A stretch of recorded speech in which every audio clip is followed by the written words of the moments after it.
Testresults.com. Oh, we're live. Okay, hello everybody. Welcome to the 2025 British Chess Championships. We are going to be here covering the Junior Blitz tonight, which is a very exciting event. We're going to just flick through some of the top boards here so you can see what's in store for you. So at the top of this is the under 16s we're showing you now. Top seed Stanley Badacconi, and he's up against Vihan Mathur. Then on board 2, Livio Canceda Dupuy against Sinsara Disanyake. And then Anyuk Desgupta against Luke Freeman. And board 4, Zain Patel against Florence Sperling. So those are our top 4 boards, Matthew. What do you think? Well, yeah, I mean, Stanley is an extremely strong blitz player. Yes. I've played him a few times on League Chess. Me too. Oh, just on in real life. No, I don't think I've played him in real life. I played him on League Chess bullet games, and he's very, very fast. So, yeah, I mean, I think he's definitely, I'd say he's probably the big favourite here. But I mean, all of these young players are really, really strong at blitz. So, you know, I think it's quite likely that, I mean, blitz, you can always have surprises somehow. So, you know, I mean, we're going to see how that turns out, but it should be very exciting. Should we have a look at the under 14s? Yeah, let's see whether we can do that. Ooh, look at that. Okay. Oh, new entries actually since I saw it before, I think. So, top board, I think top seed there is Emils. I'm just pausing because of which way around the name is, whether it's Steiners, Emils, or Emils. It's Emil Steiners. Emil Yeah, Steiners. Emil Steiners, Yes, that's right. very good. Against Alexander Linton. Peng Xiaozhu against Preet Gandhi. And we have You rock. Rock You. Rock you. Rock You, who I've played several times at Blitz now, against Kambarek Bathyarov. And we have Leon Lebedev against Hal Gomez. Oh, excellent. Yeah. Also, yeah, these very familiar names. You see them playing an awful lot. So, yeah, again, that looks like a pretty strong under 14 section as well, I have to say. It looks really strong. Yeah, it all looks really strong. I'm glad I'm not playing all of them. Under 12. Yeah, again, some very familiar names. Yeah, I played a few of these players too. But there's Zach Norris against James Chung. There's Oleg Verbitsky against Jason Wren.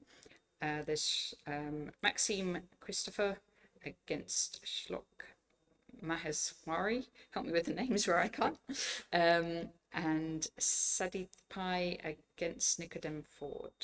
Okay, looking pretty good. And then we've even got the under 10s. Under 10s. And yes, that's Advik Saxena is the number 1 seed there. Rating of 1747. We've got Vedansh Krishna, 2nd seed against Charlotte Houdet. We've got Hanwao Kao against Ayanch Mulukutla. And then 4th seed Ethan Boggart against Vehant Sharma. And we've even got for you the under 8s. I'm beginning to wonder if there is a stream delay. Look, we can see on the hall they're all sitting down ready to start. They're sitting down, but they haven't started yet, in actual fact. So all good. Let's have a look. This is the under 8s. This is Adit Prabhu from Scotland, actually. High rating, 1776. We do seem to have a lot of nations represented, actually. Indeed, yeah. And then 2nd seed, I think, is Araf, Ganshala Araf against Kulkan Yarin. And it all sorts of carries on. Let's see whether we can get back up to the under 16s and see whether it's going to start. I've lost the boards there for some reason. And please do, if you are watching, please do say hi in the chat. It'd be great to hear from you. Yeah, do leave some comments. We'll do our best to respond to them. It's all this morning. We're all, or this evening rather. We're just getting started. So yes. Do forgive us if we're a little bit hesitant. But we will be get better as it goes along somehow. All new equipment, all new setup. Yeah. But same old commentators. Same old commentators. Same old jokes. So yeah, I'm very excited with this actually. I mean, you know, you look at the strength of the players here. You know, in the Blitz under 14s. I mean, these are very Aha, hello everybody. There's lots of hellos now. Oh, brilliant. Look at that. Fantastic. Fantastic. Very excited with this. I mean, some names that you've seen playing tournaments, beating international masters, you know, all over the place. And they're in the under, you know, 16s, 14s, 12s and 10s. So really good feeling there for... Hello. Oh, we've got our first live audience there. Yes. So Do come in and sit down, please do. we should really have had a prize ready for... The first for the first people in people the to turn up audience. somehow. Hello, everyone. Well, Oh, wow. We've had a rush of hellos on the website, and now a rush of people coming in. Hello, everyone. Good to see you. So we'll be trying to look at all the sections. Obviously, with Blitz, goes quite fast. So Yeah. but what we'll probably we have 9 rounds of Blitz tonight. Yeah. So we might do, is focus on a different age group for each round. I think that would make a lot of sense. I think that's probably the best way to do it. Wow, now we've got a lot of audience. That's good. Yeah. All adults. I'm assuming quite a lot of the adults in our audience have juniors they're particularly interested in and would like us to follow their games. So at certain points, if you want to follow a particular game, we can have a look for you. Exactly. Give a shout out. That applies on the internet as well. So right, let's have a look. Everyone's still waiting. I think they're all getting their instructions.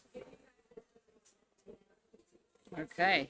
I mean, it's a really good turnout, right? I mean, it's Well, actually, there is something else I want to comment on, which is just how beautiful the hall is here in Liverpool. I mean, have you ever played in such a place like this? If you, I think you can see on our stream the kids about to start their rounds, but if you just take a look at the background in the hall, and it's right in the middle of Liverpool, the St George's Hall, and it's massive room. With lots of statues and very grand. Absolutely beautiful. I think there's only one hall that I've ever played in that I think you played in there as well, Natasha. The Vienna. Vienna was beautiful. Vienna was absolutely incredible, but it looked just like this, you know, a beautiful hall, chandeliers and everything like that. It makes a difference when you play. It does. It makes your sacrifices even more grand. Exactly. And even more meaningful. Exactly. Yes. You sort of feel that old men might come along and just shower your board with gold coins just when. So, it's just waiting here. We're excited. Everyone's excited. Can't wait for this to happen. Okay, and what are we going to start? We're going to start this round with the Under 16. Let's start with the oldest. We'll start with the under 16s. Let's put Stanley's game. I've put an arrow there, but that's not actually what happened. No, actually, you can remove that arrow. Oh, and you could. Oh, good lord. Oh. If you just click. Ah, there we are. That's probably easier. We'll get used to the arrows gradually. Yes. Okay, but Stanley. If Stanley was white, I would have been able to predict. Hello, Kevin. Cool. But as Stanley's black, now does anyone in the audience? Does anyone know Mathovihan? Do you know the player? We've got Matthew's parents here. No. If so, do you know what move they play first? And we'll predict the opening. It's Stanley, I'm not so sure. With white, you always know it's going to be... With white, he does d4 and he does some kind of Jabava London system. D4, knight c3, bishop f4. It's yes. You could almost just put the first 3 moves on the board. All right, whatever. but how well do we know Stanley? If white were to play 1e4, what does Stanley play? I think Stanley plays the good old Caro-Kann. I think that's what he does. Okay. But I'm not. Okay, you vote Caro. I'm going to vote Sicilian then in that situation. I don't think Stanley's a Sicilian. I'm voting Sicilian nonetheless. And if white plays d4, what will Stanley play? I think Stanley is a modern Benoni player. All right. So how does that go next then? D4. D4. Knight f6. That goes D4, knight f6. Let me just do it a bit of an experiment. D4, knight f6. C4, C5. C5. D5 and then E6. Okay, afterwards. so crowd, this is our prediction for this game, but we don't know what white plays here. So yeah, And we don't really know what black plays either. So let's have a look. Oh, they asked. Does it look like they're starting to play? No, they're not yet. I think a few people are still settling down. Settling down, but I think They look all pretty much in place. everyone's there. I think so. There might be a few speeches, maybe. I tell you, when I'm playing a tournament and there's a long speech before the game, that makes me a bit more nervous. I'm just like, I just want to play my moves. I don't want to hear a speech. Yeah, as a professional, you develop the clap, where you said sort of thing. Yeah, yeah. Because normally, of course, you play tournaments abroad and it's all in a foreign language. You don't understand at all what they're saying. So you're just sort of clapping and hoping that. But often it's the arbiter giving very important instructions. Indeed. And you have to kind of half concentrate on that in case there's things you've missed out on, and half just you're still in your game mode and kind of cutting out distraction. Yes, especially nowadays that the instructions are quite complicated. Oh, they're all shaking hands. It's all about to begin. Okay, so let's see these first few moves. And are we correct at all? Well, what we're hoping is that we've got no delay on the stream. Yes. That's what we're hoping, because that would be rather. Otherwise, then we have to think of another 15 minutes of what you do at the start of the game. Right, we can definitely see them moving on the screen. They're definitely moving, so let's hope. Yeah, oh, no. Let's hope that we're going to get the move soon. I'm just going to switch randomly between tournaments, just in case. Randomly. Just to keep it interesting. Yes, we can keep switching, but still no moves. Still no moves coming through. Come on. Oh, that's rapid under 16, I'm sorry. Stay with the blitz. Stay with the blitz. Come on, moves. We want some moves. Here comes Joe. Can see the arbiters. Well, the arbiters are busy, but we're not getting any moves yet. We're going to start making up the game soon. Okay. We've got quite far, didn't we? So, well, we can play some blitz ourselves. We can play some blitz ourselves. Could we? Can you?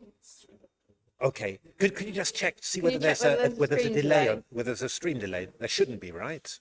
You need to ask Matt Carr. Yeah, he'll know. Yeah.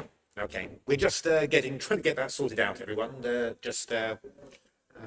Because Oh, right. A message from Lance Leslie. Hi, Lance Leslie. He says Stanbad crossed 2,400 on the latest Blitz FIDE list. So that's that's like international master level. Yeah. And he's under 16. So I couldn't even believe he was still under 16 because like me and Matthew, do you remember COVID and everybody just started playing chess online? And Stanley would always comment in our stream, he'd hi, like this when he was, so it must be 5 years ago now. Yeah. And we'd never met him. And then sort of met him a couple of years after COVID, and he did a commentary on our channel and but he's still under 16. So yeah, he's got big though, hasn't he? He's got really, big and tall. Big and tall. And what about some of the other players? What are we going to say? Is there anyone in the audience with a particular interest in a particular player in the under 16s? Anyone, a parent of an under 16 here? Which one?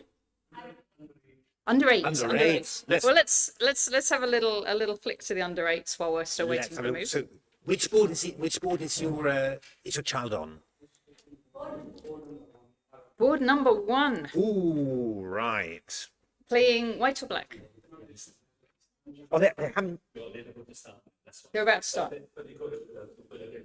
Oh, there's no delay. Okay. No delay. Okay. Okay, that's brilliant. Black on 1 here. Okay. We could try and keep an eye on that. Yeah, let's keep an eye on that. Okay. You want to see board 2, right? Seth Sarah on board 2 says tricky 313 in our chat. Okay. So that must be in the under 16s. Okay, so we really should be getting some moves now. Yes, we need to see the moves because we need to. You could try? Do you want to refresh your screen? I'm worried about refreshing. It's not under our control. The whole thing's not under our control. Okay. We're not seeing any moves though, so yeah, it's being looked at. Don't worry. Yes. This is going to be one of the most exciting streams ever because we're going to have to make all of a sudden we're going to get 50 moves at once. Yeah. You're probably going to see end games and everything like that. So Seth Sarah on board 2.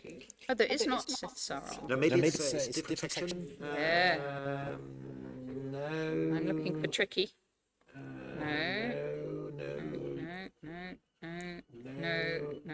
under 16. Oh yeah, under 16. The moves are happening on my screen, says Tricky. Okay. Do refresh. Okay, what the hell? This could be catastrophic, but we're doing a refresh. Hey! Yay, okay, right. It's got to go on. Now we need to see the Stanley from the start. Okay, okay. We do need to see that because we did predict, so we need to actually know. It was a London system in actual Yeah, you fact. click that one to go right back. Oh, right, there we are. Thank you. Right. Well, I'm not sure actually. I think the moves have just. I think the moves have just sort of happened, really. Okay. We'll just. This was a London system, I can tell you. All right, this was a London Bishop's system. on here somehow. So okay, so Sandy's got a London system. He's got some pressure on this knight on f3. This queen is pointing to here. That's why this knight isn't unprise, because if the knight takes the knight, then queen takes g2. But in general, it's sort of evenish somehow. You know, these London systems are always very, very solid indeed. Okay. What I would say is Stanley will be very, very familiar with the London system because he plays it himself. So he knows, or not exactly the London system, is it? But he'll be familiar with that type of play. Let's have a look at game 2, because we had one of We have, by the way, there's a Luke Chapman under 16 supporter in the crowd. Oh, so we're going to look at Luke Chapman now. So this is board 2. We had a Satsara supporter. What is this looking like? I'm a little bit worried actually. I'm wondering whether the moves are actually refreshing, but we'll deal with that. Well, we can talk about the position and then talk about the position a bit more. So this one's black's got to be a little bit careful. Good solid centre. These pawns are nice, but this pawn's a little bit weak. This king's a little bit weak.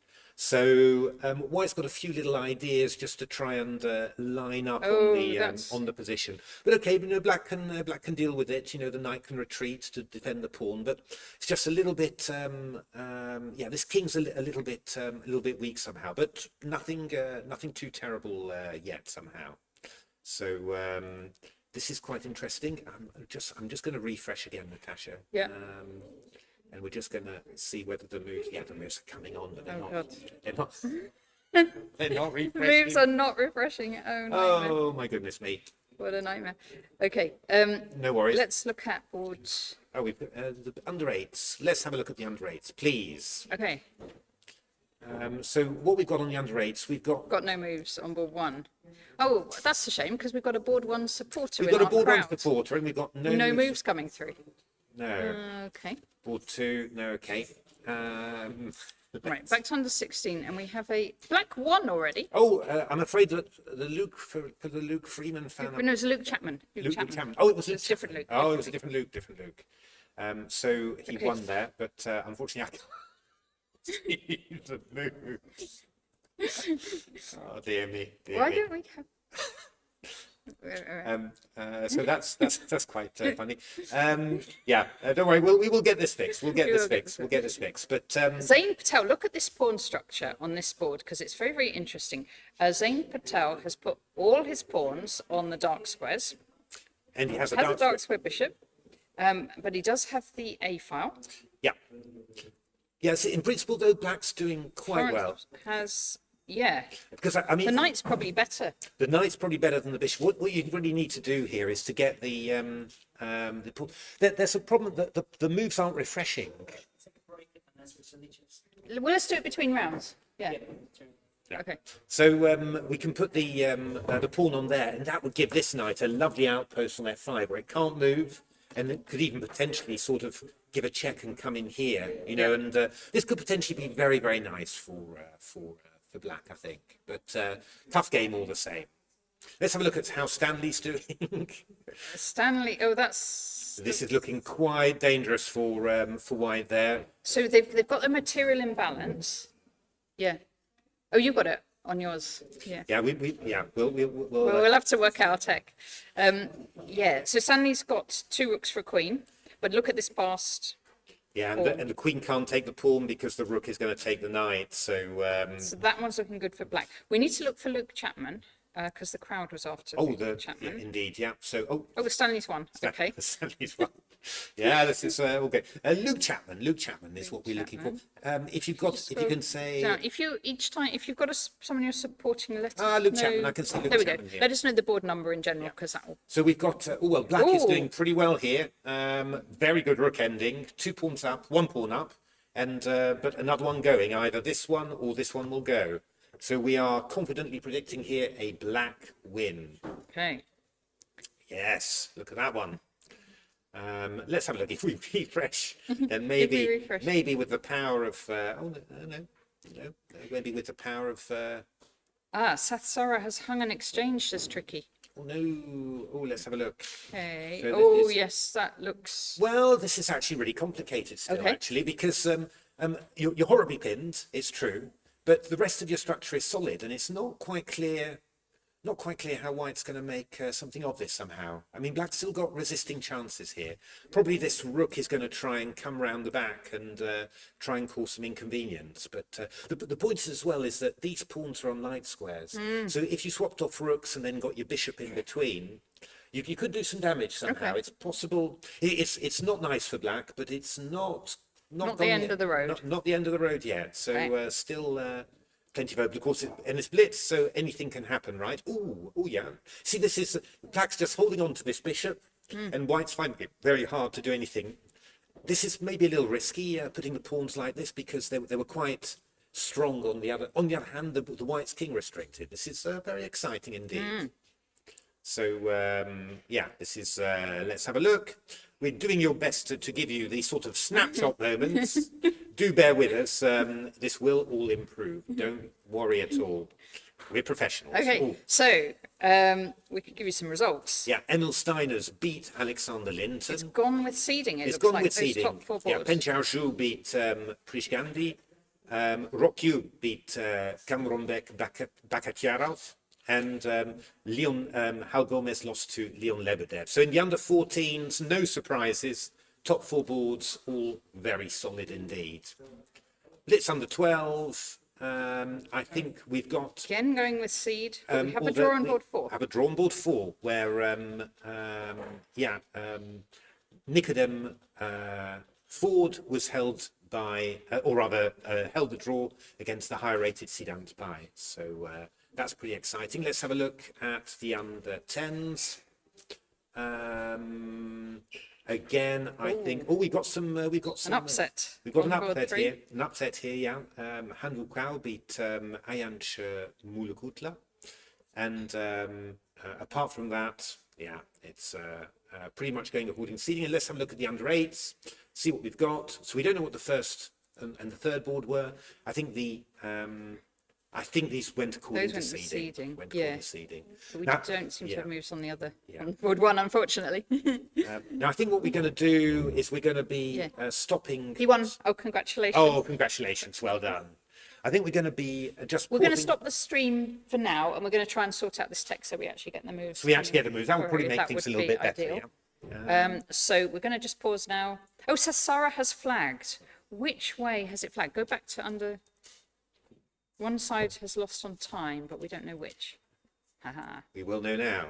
Ah, no, we won't. We need to refresh. Or not. Massive upset. Florence Sperling's beaten Zane Patel. Oh, well done, Florence. Wow, look at that. Oh, that was That was the one that with, was she was looking good because that was she the- had that the was- knight against the bishop. that's Do you remember right, with all and- the pawns? exactly. We can't see We it, can't but, show it. but yeah, that's so isn't that brilliant? Amazing.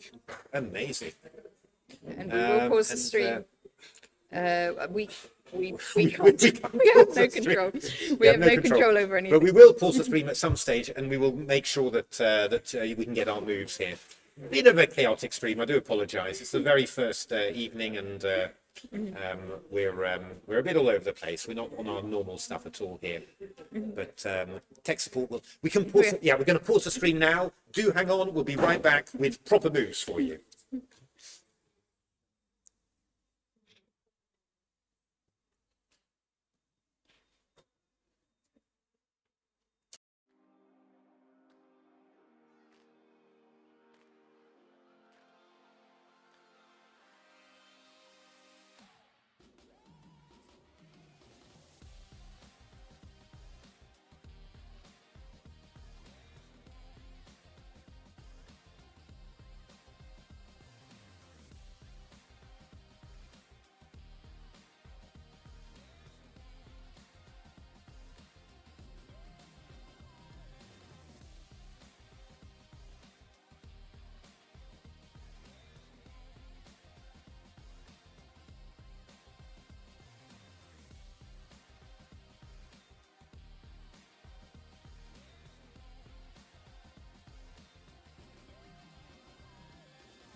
I'm from Spain, Canary Islands.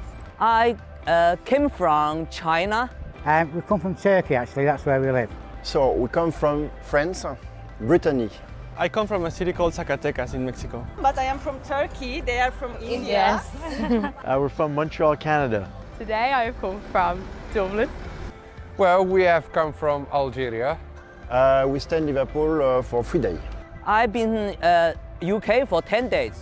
About 4 to 5 days. Possibly 2 weeks. We're here only for 2 days. It's her birthday, so we were here to celebrate her birthday. Mostly I'm a Beatles fan, so I've seen the Cavern Club definitely. We spend the night at the Cavern Club. I've seen the Beatle houses, the Strawberry Fields, Penny Lane Street, and it was very interesting. We went to Mafia Street, which is amazing. We visited the museum back there, which is fantastic, a lovely place. And then we did a bus tour around the city and just kind of embraced the culture and saw different historical sites and stuff.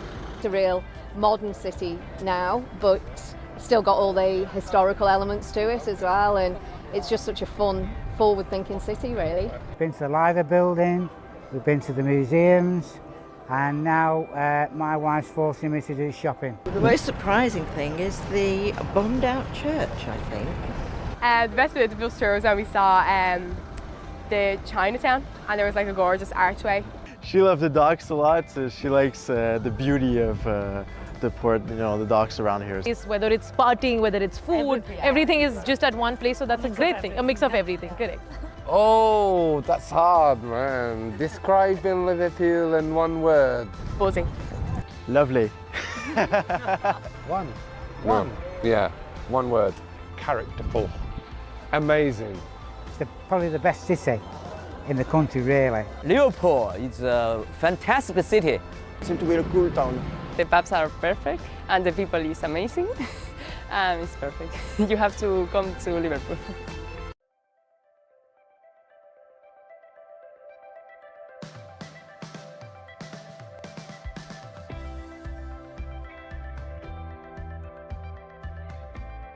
I'm from All right. Well, some frantic soldering and Connecting hammering Wi-Fi and all boxes this and all sort of thing has gone on. But I think we're back in business, to be honest. So what we thought we'd just whilst we're waiting for round 2 to begin, we are going to show you what happened with Florence, because this was probably the biggest shock, I guess, of the first round. Zayn Patel lost to Florence Sperling, very tough game. Yes. So. Our screen isn't on though yet. Oh, there we go. Yes. Ah, well, there we are. Okay, Look at here we that. go. Yeah, so this was the position. We were saying that it was a very interesting position. Although the whites got the A file with the queen and rook, that's a good game. You can't actually do very much with it. You can invade with the queen, but what do you do after that? So actually, in terms of long-term potential, probably black is the one with the most, because this piece potentially can do a lot more than this bishop. And so we were sort of thinking, yeah, maybe something's going to happen. Maybe black's going to try and play here and here and bring the knight in there, for example. Actually, what happened was that white played very, very aggressively here. Okay. So actually, white really tried to make something of it. So black just actually kind of waited here. Knight e7, rook f1, rook f8, just keeping it tight at the back, as they say. And then white went for a big sacrifice. Oh. Moved away from the A file and played f5. Very interesting play, and pretty frightening in a blitz game, I think. So black took with a knight, and then white followed up with an exchange sacrifice. Gosh. Really making things happen there. King c7 and then e6. And, well, I mean, this is really the big crucial moment here, because this pawn is pinned here because the rook is on freeze. This bishop is coming in. We've got checks. It looks really, really scary. So what do we do? Pin? Queen c8? Well, yeah, that's what Florence did, was find this very good move, Queen c8. So it's doing lots of things, actually. It's defending the rook so that you're threatening to take on there, also attacking the pawn with the queen, and also crucially giving the king an escape square. And on this square, the king's very, very safe indeed. But I mean, it's still very, very unclear. But there's one extra point, I think, that makes this particularly difficult for white. because the big problem is that if you move this pawn up here, there's something else that this queen is doing. Queen h3. Exactly, that's it's so easy to miss these things in Blitz. This queen's attacking along the diagonal, attacking this pawn. So if you move that pawn forwards, the queen will take the pawn, and then the king moves on here. The rook And moves then the with rook comes check, in as well, it's it's a so mating dangerous. attack. Yeah, Yeah. that's right. So that was really, but I mean, White kept on going. Very ingenious play. Bishop h6 attacking the rook. But then rook e8 happened, pinning the pawn to the queen. And what did White do? Queen f6, stepping out of the pin. But then queen takes there, and all of a sudden, Yeah. everything's been It's gonna neutralized exchange somehow. It's going to be or exchanged, and the Yeah. black's an exchange up. So really thrilling game there. White gave it everything to try and break through, but yeah, it just sort of didn't really happen there. I'm just refreshing a little bit, Yes. just to see whether we get round two. No, we're not. Not We haven't yet, got but round we two can yet. see in the hall that everybody is sitting at their boards. Everyone's So it gearing up should for be it. very, very That's soon. right. So we are hoping, So I want to see the start moves of Stanley's game then. indeed, And this next round, by the way, we're going to follow the under 14s. exactly. Anybody in the room with an under 14 interest? Yes. Oh, several. Which boards are we going to be looking at? Oh, we don't know yet, maybe. We don't know yet which boards we're interested in. But board 4? Board 2, board 4, under 14s. Okay. That's what we're going to focus on. And, well, all the top boards. But we know there's board 2 and board 4 in the room. So let's see this. Come on, give us round two. Round 2, not there yet. So we'll still look at... okay, board 2 and 4. Yeah, we don't have the moves yet. No, but we will. Yeah, but they haven't started playing yet. We can see in the hall. Yeah. All right. Do we want to? Let's have a look at board 2 from last round. Okay. So, in that first round, we had. Can you just? Are you able to play from the start? Yeah, on this, exactly. please? Yeah, look at Yes. So this is what we can. This is power. So a Ruy Lopez in that first round. that. I know they haven't started yet. They're still. No. So this was from round 1. This is what we're showing you. Oh, an Archangel. I love this opening for black. Very difficult. Why do you like it so much? Well, it's very aggressive. Normally in the Ruy Lopez with black, you sort of put your bishop on here and you castle and it's a long game. Here you put your bishop on here already, pointing towards the white king. And it's really something I think that white needs to know very, very well. But actually looking at what white did, he actually played some pretty sharp moves. All the here. kids are leaving the room. I'm getting Oh, alarmed. Oh, they must have redone the pairings, I would think that's why. right. yes. That's my explanation. So White played it very aggressively here, and what the key thing about the Archangel is that because this bishop is over here, this knight is quite susceptible to a pin. Oh, yes. Because you don't have a bishop on there to break the pin. Yes. But what often happens is that black often chases the bishop goes back, you play g5, and often there's even sacrifices with knight takes g5. So it's all very, very sharp. But actually, both players played it quite solidly here. h3 stopping black from playing bishop g4, and then h6 from black stopping this bishop pin. g5. Yeah. So, but this is actually pretty much mainline theory in actual fact. Bishop e3, pretty common because you want to oppose that bishop, stop it from attacking on here. But here, black did something rather cunning. Black plays something a bit unexpected, always in the Lopez, because the Lopez is normally about putting that pawn on there and holding it. You know, it was Nigel Short came up with this. The great British player came up with this. He said, e4, e5, and you just put your pawn in the centre and then you hold forever. But what black actually did here was open up the line of the bishop on the pawn and attack that bishop on here. Oops, I'm terribly sorry. How old is Peng Xiaozhu? Because I have a feeling he might be younger than his age group, but I don't know for sure. Could be. No, I don't know. But at all. I was definitely. They were asking me about which juniors should be playing. You know, in that World Rapid and Blitz teams, and which juniors are like really strong. And this was one of the names I gave to Will Watts for his Okay. team. But I think all the juniors have already been taken in their teams. It's so this was quite neat because you're attacking the bishop and also attacking the pawn on here. So it means that black's likely to get the bishop pair. But white reacted well, d5. So you're covering the e-pawn, you're blocking off the attack of the bishop and the knight, and you're also preparing to exchange off the bishops. And black here took a really sharp decision, played really sharply here. Okay. So he played the move c5. Okay. And after knight c3, he didn't take the bishop. No. He played the move c4. Ooh. But what white did here was play the move bishop b1. And now the bishop's out of the attack of the knight. And this knight's all alone and is going to get threatened by a3. Yes. So this is all really, really... So where are you? You'd have to go into d3.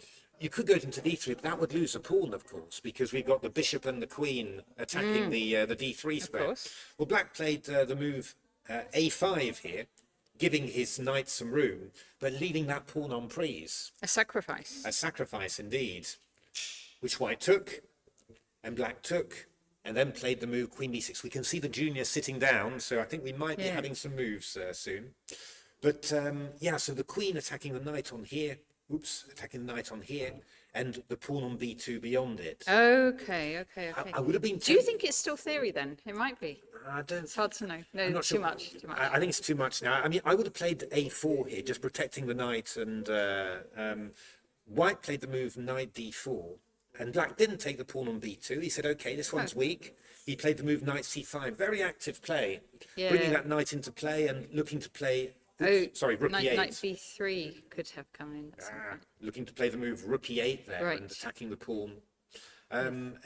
So, yeah, white played the move. I think probably now white maybe started to play a little bit passively somehow. He played the move rook a2 here, which is, it defends the pawn, but that rook doesn't have any potential somehow. Yeah, so really, because that b pawn's never going to move. Yeah, so really you're kind of starting to play a rook down somehow. You can only get away with those things normally when you've got a very concrete, specific reason for doing it. And here maybe that wasn't really the case. Yeah, let's have a look. Get some okay, round 2. Oh, white won. That seems unlikely. That could just be the website. Let's go to board 2 straight away though. So hang on, we've got board 2 and board 4. We've got the moves, everyone. We've got the moves. Sorry, we've got the moves there. I've just knocked the power supply. Don't worry. It's all going back in. It's going back. Don't worry about it. It's going back in. There we are. That's good. That's good. Okay, here we go. Right. So this is a King's Indian. And it's called a Makoganov system. This is when you play the pawn to h3 very early. I know this one. It's a strange... Oh, and white plays g4 very early. The idea is to clamp down on black. Black's big idea in the King's Indian, counterplay with f5. But with putting pawns on g4 and e4, you make sure when you play f5, we're going to take twice, open up the king's side, we'll have a g file against the king. Now h5 from black is looks quite interesting somehow. It's actually, when it was first played in something like 1965, 66, it was like revolutionary somehow. And well, here you are, you're seeing, under 14s just whipping this sort of stuff out. The thing is, black's sort of, in a way, black's weakening his king's side, but he's also putting a bit of a break on white's sort of ambition. Queen's side. And try and make sure the action's kind of attacking the black king. This is a very interesting move as well. Oh, you could have taken on c6 and tried to line up on the d6 pawn, but white's just castle queenside. Black's taken and played this interesting move, b6. Normally, black tries to play a6 and b5, but b6 is interesting there. So bishop g5, little pin there. You've got to be careful now because we've maybe got a little threat of g takes h5 and you can't take back with the knight. And if you take back with the pawn, you're going to have this weak Open G-file G-file, yeah, against yeah. your king. So that's a little bit of a scary moment there. I'm not quite sure what should Black be doing Black's having here. a think. I mean, Black could make you. Oh, Black. If Black tried to stop it by taking on G4, then it's the open H file instead. This is, in principle, this is the cleverest move. You get out of the pin and you're ready to take there. There is a little problem though, and that's knight b5. Oh, okay, he didn't do it. So that was. He didn't do it, but he's threatening to exchange bishops, and maybe he's getting the same threats against the pawn. Yeah. I'd almost, well, I mean, Black's got a couple of possibilities. You're going to have to take that bishop off because obviously it's attacked. Hi, crowd. Yes, we are doing the rapid as well. Yes, we'll be back. And you could do two things. It might be worth just playing h4, sacrifice the pawn, and just say, okay, I'll give you the pawn, but at least we're keeping the king side closed. That might be wise. The other thing you could do is to go knight h7 and just let white take on here and then take on here later, but keep the g file kind of closed. Somewhere or other you've got. Oh no! But it's dangerous though, isn't it? I mean, this position. This is really dangerous. I would say white has now quite a strong attack. Yeah, with the h file open, this is really dangerous. Bishop h6 is quite strong. This is quite dangerous. Should we go to another board? Let's go to board four as well. Yeah, because we've got. Who's supporting? Who's cheering board 4 at the back there? Okay. Are you cheering for white or black? For black. Okay. So well, actually, I'll just show you the first move there because it was h3 from white. Maybe white's trying to avoid theory maybe split completely. up, but after e5 played e4. So basically playing black, but with an extra h3, and we got some sort of full knight's position, very sharp. Lots of stuff happening here. Pawns being taken back. Oh, yes. There was threat on f2. Oh, it was all happening. A5 coming in, threatening a4. A3 taking. Oh, this is just. Oh, it's just a total mess, the position. But eventually the queens haven't come off. Bishop e6. This is just a total mess. My goodness me. But we finally got to this position. So what do you think? Everybody's. I'd say the black pawn on e6 could be weak. Yeah, I suppose the most important thing here is that the dark squared bishop is very strong. Yes. So there's got no barriers and it's pointing towards the king. So I'd say that's dangerous for black. That's the dangerous thing for black. Black doesn't have a minor piece with that sort of same reach. If I was black, I'd be trying to get some minor piece cover to that king side as quickly as possible. That would be quite good. So let's have a look what white did. Knight d5, okay. Queen f7. The thing about this, a great knight on here, but it can be pushed away with c4, and that's slightly annoying. And it was. It was. Knight e7. Oh, that's not bad though. This knight's coming round to f5. Oh yes, and it can't really be pushed away that easily. No, from there. and it's protecting the pawn on g7. That's a good little move there. Knight d4 played from white, clever, stopping the knight from getting to f5. At least he'll exchange it off. So maybe this other black knight needs to come out. Yeah, but you're threatening knight takes c6 at the moment, and if takes, you go queen takes mate. So knight g6 was played to cover it. Good. Now, I'm wondering, is white maybe going to play h4, h5, or is he going to play a rook to here to attack this pawn? Let's have a look. He played the rook there. Black played e5 to block. Knight to f3 and knight d7. Okay, so white can take this pawn because he's got more on it, but this one's hanging as well now. Okay. So black's played very cleverly here, got it all together. His position's a bit ropey, but he's keeping it together. h4, ooh, Leon throwing in the rook's pawn there. Leon is going for it. Started off quietly with h3, exactly, but now if only he played h4 first move rather than h3, he'd be in there already. h5, chasing away the knight on g6. Yeah, sort of the game's getting very sharp here. Knight f4. So this pawn is now less protected, but now this pawn is attacked. Oh, good lord! Sorry, I'm getting too excited. I'm getting too excited. Knight takes c5, happened, takes, and knight takes pawn. So black has managed to keep the and we're live now with the game. Black's managed to keep the.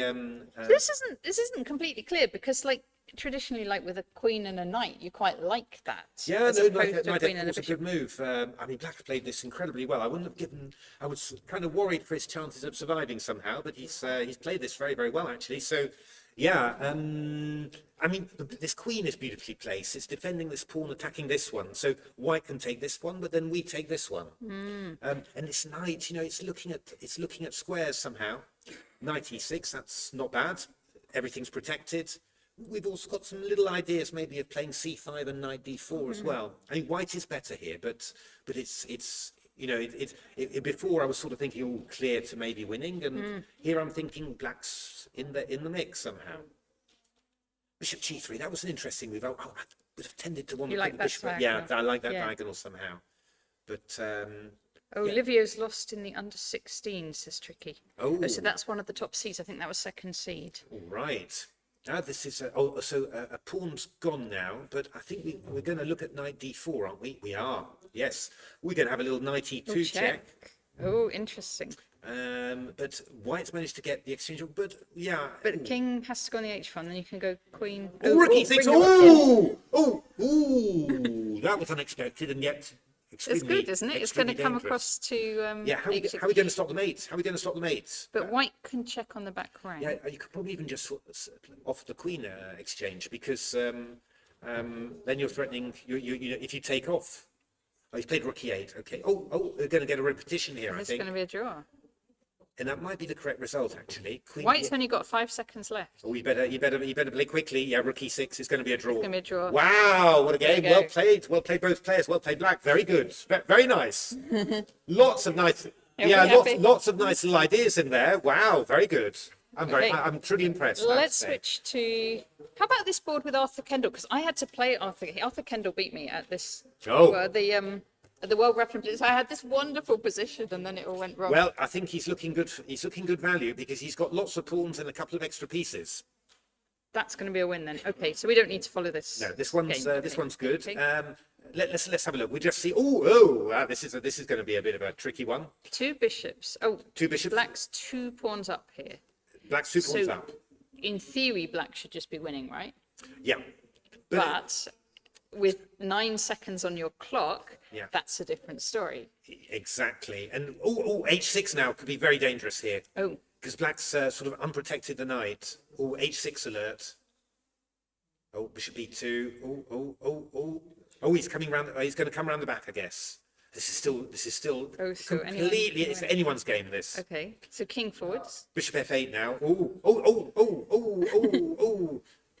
I'm not sure now. Well, he's got to take. He's got to good for take. white, He's got right? to take the bishop. This is very good for white. Yeah, he's Because going that to take the H bishop. pawn is going to be. Well, these these pawns are fast guys are too. quite fast Okay. too. Because h6 we go bishop g8, king g6, king g. Oh, I don't know. Oh, I don't know what's happening here. I've no idea. King d2, we think. I think king d2 is the move. I think that's what you want. Black's time Oh, showing is gone. Oh, we don't know if that's real. we don't know. Was it draw upwards, maybe? Yeah, we don't know what's happened Don't know there. what's happened Don't here. know what's happened there. That's We'll wait but for that was thrilling. My goodness. Let's have a look at see whether we've got the under 16s. It feels better, doesn't it? Having Yeah. with having games. We've still got board 4 going on. Okay. Oh no, that's Four and another one foul. where the clock's gone down. Okay. This was most probably a win for white, I white, guess, with yeah. an extra rook there. We had Luke Chapman drawing with. That was. Oh, that was a draw. They're saying it's a draw. Our chat was saying it was a Livio lost. But it's showing us a draw here. Showing us a draw indeed. Yeah, white Probably was, lots of checks, huh? yeah, white was a piece up, but obviously not Yeah. very much time at all. So Yeah. that's probably that probably was a draw. Stanley won again. Do you want to have a quick look through Stanley's game? Shall Let's we do see, that? see what he did. D4.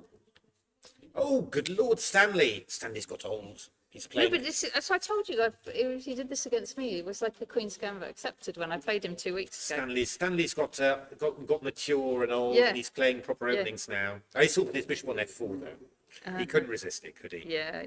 So this is But quite. isn't that like now a London system? No, this is the really. Queen's. This is a card Just stand Queen. structure. Queen's Gambit decline. Queen's Gambit But decline. modern variation with black putting the bishop on d6 and playing an early a6 is not recognisable at all from the old days. So actually, I've seen Stanley have this recently. He's had this recently against a strong player, I think. Yeah. So White's idea, basically, if you can get it, is to play e4. It's not easy, but if you can get it, then you're doing well. Oh, Black was thinking of sacrifices do on there. So what But, does Stanley do? Oh, just push the H pawn. h4. Yeah. Oh, good Lord, sorry, I'm got to stop pressing buttons. I'm slightly unused to this interface.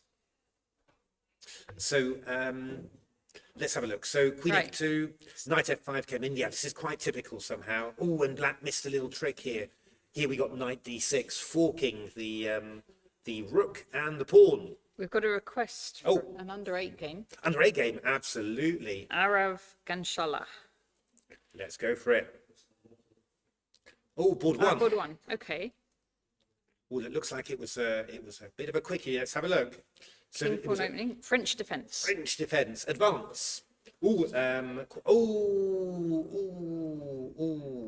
What? No, I'm just looking ahead. Sorry. So black fell for this trap. Definitely one that you've got to put. Opening trap. Yeah, takes. you've got to put this in your memory because it happens in so many lines. This one. So you think, oh, I can win a pawn because my queen and knight are attacking a pawn on here, and it's only defended once, but it's cunning. We take, and then we go bishop check. Step out of the way. And it's a check, and the queen is attacking this one. So really, for the black player there, just remember that one. Opening trick. You fall for that one once, never fall for it again. It happens in lots of openings, actually, this one. So, yeah, that was a quick one on board 1. Let's have a look. Did we have any blitz under? We'll have a look at the under 12s next round. What have we got? We've got Oleg Verbitsky coming with a very nice board. That was a dragon, I think. Oh no, it was a modern. So, Oleg's been playing a lot of chess. Oleg's been playing a lot, yes, indeed. Ooh, look at Oleg. Bishop e2, h4. I think that this is from Simon Williams. Okay. I think this was from his book. So h4, h5, knight f3. What's the point of playing h4? Well, obviously you're trying to get in h5 to attack this fianchetto. And when black plays h5, you just play the knight to f3. And now this knight's just got a very nice square on here. Can't be driven away with h6. And f6 is horrible because it weakens this square. So it just makes it kind of hard for to get rid of it. Yeah, for black to know what to do, really. So black played queen b6, hitting this pawn. We got a knight d5, hitting the queen. Obviously, you can't take on here because we go check and fork the king and the rook there. So the queen went back. And they're not playing round 3 yet, are they? But they're teeing up for it, I think. Queen d2, takes, knight f6, knight g5. See that knight came in? That's the knight. Very aggressive structure from Oleg there. And what you're really looking for now is to maybe get a little g4 in and break open the king side as well. White's very fast with the attack. Black's not so fast with his counterplay. So we got takes, queen d4. We're actually threatening e5 here because there's a pin. And after bishop d7, f4. Yeah, this is looking very, very dangerous indeed. I'm just taking a quick look at the... Is this under 4? This is under 12. 12 we're doing this. Yeah. Any under 12 interests in the audience? Which boards? Do you know yet? Number 1 seed, okay. And he's won both of his games? Zach Norris, okay. We'll look at Zach. Oh, really? Okay. Okay. So we're going to look at Zach Norris and board 5, Ishan. Brilliant. Okay. We're going to look at those two. Any other under 12 interest in the audience? Okay. Well, we'll start with those two and then see where it takes us. Yeah. So just waiting for waiting for the moves. They're sitting at the boards. They're looking impatient. They're all running around. Something's happening at the front of the room. Looks like a lot of fun, doesn't it? I want to run around at the start of my games. I play in the seniors, and then we don't run around at all. We just kind of sit there. Oh, they're very well behaved, I have to say. Yeah. It's, I mean, when you think, I mean, it's just, it's all about discipline, just to sit down at the board round after round after round. Because the chess is really fast, so you have to kind of switch your mind from fast, and then sit still. Yeah, no, they're very good. They're really, really excellent, the kids here, and they're very strong as well. So it's just really, really impressive. So, is there round 3 coming in? Not yet. No, so I'm we can continue. I'm just talking. Well, randomly. let's look at Zach Norris from last round. Oh yeah, he was on board 10, wasn't he? For some reason. It's just not working. No, it's coming. It's all right. We've got the moves now. We do get the moves. We get everything right. But no, it's sort of coming all right. But we'll get better and better as it goes along. So h3. So White playing quite a quiet system against this Sicilian, and actually Zach doing it quite well because the best way to deal with these systems where white puts the bishop on c4 and plays d3 is to aim Go for for d5, D5. and that's what he did. So that's very good. d5. It's just a little bit awkward for the old bishop there. And then this is very good as well. Follow up with a6. White should probably play a4 here, because after rook e1 b5, suddenly it's a little bit embarrassing that that c4 is happening. Ooh, we're so white played a4 just to undermine, played b4, and there's a problem there now, because after knight e2, then the pawn on b2 is Oh going. yes, and I this think is good yeah, for black. it all started with that move d5 and then a6 b5. I think white really should have stopped black from going b5 there. So after here, black's a pawn up, but of course, you know, in principle, you can say the rest is a matter of technique, but it's a blitz game and anything can happen. So that was a good move from white. Hit the pawn on c5, force the pawn forward. Okay, it costs white a tempo, but that bishop gets active now. Right, yeah. You know, so that's very nice. And actually, this position is not easy for black to to improve somehow. Yeah. Oh, Looks like they've done the draw again. So we're good. We're still good. yeah, it's still good. Pairings. Everyone's looking at their pairings, and so knight f5, knight takes, bishop d5. I wonder actually whether white might have played a move like knight h4, maybe queen f3, or maybe gone queen d2, because his bishop's so beautiful, and there's no reason to do any more with it, really, I think. I think you can only really. Oh, don't exchange it. Yeah. That was. I think that you could say that was White's first mistake, really. You know, there are little inaccuracies beforehand, but he also played some good moves. But this is the first mistake. Because the bishop pair is a big advantage for black, and that bishop was so good on that diagonal, and on this, you know, just giving it up. It's a real shame somehow. And of course, just tactically, this bishop's attacked and this pawn's attacked now. So I guess that things went. Black didn't even take the pawn actually, but just sort of centralized. Now this one's going to come in as well. Yeah. Very difficult for white there. So I'm not surprised he.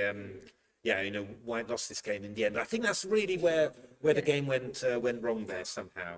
And Cool. So, and shall we look at Ishan's game as well oh yeah, let's have a look. from round 2, board 5. Board This one here. 5. Oh, this one here. Sorry, yeah. So Ishan was playing black. No, was he playing? Oh yeah. Sorry. Yeah. Oh, so this was a perk in actual fact. And I haven't started yet. And bishop d3, slightly unusual. Does he normally play the puck? You don't know. You do you play chess? Learn. Ah, Casey didn't. Okay, so one thing that you can say actually is that when one of black's main ideas actually is to put the bishop out to this square, because black hasn't got much space. It's on the back 3 ranks. So actually getting your pieces out like this is quite a common idea.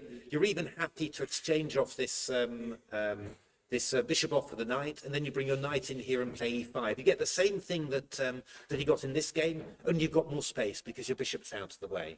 So that's quite a nice idea there. This is fine for black. It's not bad, but it's just that you've still got to do something with this bishop, and you actually had a good moment there to do something somehow. So queen d2, knight g4, h3. Oh, well, that's worked out very well. That's worked out very well. Now b6. Okay, not slightly strange move. You'd normally start with c6 just to cover here, but he does that later, so that's not bad at all. Knight c. He wanted to get his knight onto here, then played the move c6. That's pretty good. So this is actually looking pretty good for black so far. 2 bishops. White though actually did something quite interesting here. He played the move b5, so he's just grabbing that square for his knight. Very good strategy from white there. F takes e4. Interesting. Double-edged decision, but not necessarily. I'm in 2 minds about it, which just means it's an interesting move. Because if the knight recaptures, then the knight can't then go Exactly, into it's the distracting d5. the knight. Yeah. If the queen comes, then you'll be looking for bishop Bishop f5 there. somehow. So Yeah, it's an yeah. interesting That's a good move. move. It's an interesting move. Yeah. It's tactical. Oh, and it worked. Yeah. There was a little check to get out of it. Right. Very interesting play. Yeah, again, it's one of those things where you say, I'm not 100% sure, oh, this is interesting, but it might land up in a bit of a problem. Oh, knight e4, interesting. Now, I think that was a mistake, to be honest. I was more looking at sort of this move somehow, pinning the rook like that. Because after knight takes e4, you could go c takes b5 here, which would be interesting. Should we just have a quick look to see whether they started yet? No, they're Not yet, not yet. No, they're We're not, good, not started so- yet. Because you could have gone c takes b5 in this position, because you're opening up the line of the queen, and if you take there, rook takes, then this knight is hanging. Actually, I think this would have been very strong for so black. I think black definitely had a really good chance there. He took on here, which was less good because now this pawn is pinned against the rook here, so the queen's attacking like that. So actually now black's just a pawn down. I think that was a real crucial moment somehow. But black won this, right? I think black lost it in the end, yeah. So yeah, that was just a real crucial moment. I think up till then black had played really, really well, and just that one moment, c takes here. Because if you take that with a queen there, then I just take the knight, and so that would have been a really good moment there. Let's have a little look. We'll just go back to the overview, see whether we've got. Oh, it's there. It's there. Okay. So the round is up. The games haven't quite started yet, I don't think. So, but we've got. So let's have a look. We've got Zach on board one, and we've got Ishan. Where is Ishan? I'm looking for Ishan. Sorry, I'm not seeing him.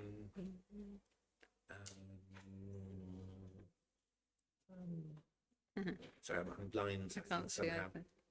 Do you know which board Ishan's playing? Oh, he's there. Sorry, There he he's here. Okay, Great. board Okay, 6. that's great. He's played the first move, so let's just we'll just have a quick look. E4, E4. and always an E4 player. Yeah. Okay, French. Oh, we've got a good old. I played this all the time. We've got a good old You play it for King's white. Indian attack. King's Indian attack. I've played it too. Yeah.